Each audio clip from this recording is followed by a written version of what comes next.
So the issue again of workers' compensation is basically legislation that gives the worker injured at work the right of monetary compensation for a workplace injury, physical or emotional.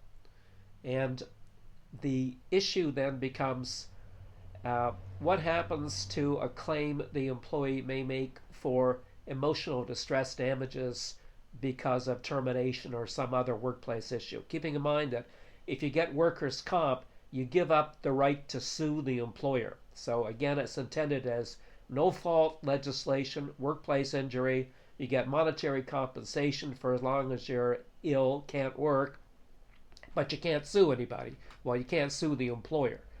So then the issue becomes, well, what about all these claims I see for aggravated damages or punitive damages when the employer has acted unfairly to the employee and the employee has suffered emotional distress damages because of that conduct?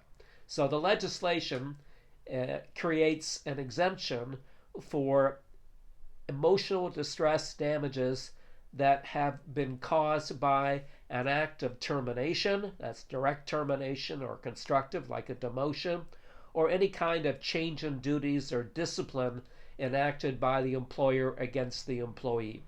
So basically, all the claims we've seen in previous videos of aggravated damages for emotional suffering for unfair conduct at the time of termination, all those claims can keep on going, including punitive damages.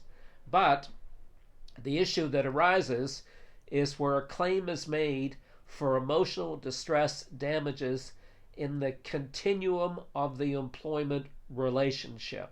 So if the employee says, well, for the last 3 years, Harry's been sexually assaulting me and doing nasty things to me and calling me names and being nasty to me, then that is not going to be caught by the exemption, and the workers' comp legislation will apply to that situation. And in that case, there is no right to sue civilly.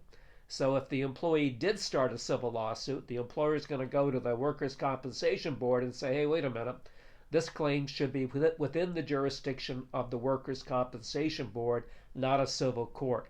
And there have been cases where lawyers have screwed this up, where the lawyer has filed a civil case, didn't file the claim for workers' comp, and the company has succeeded in defeating the civil case, but it's out of time for the workers' comp. So it's a real mess. And this is a difficult area. And when you do encounter something like this, you got to get very, very good legal advice because it's a really unusual situation. And there's another complication in the next video I'm going to talk about on human rights, which makes it even more confusing. So stay tuned.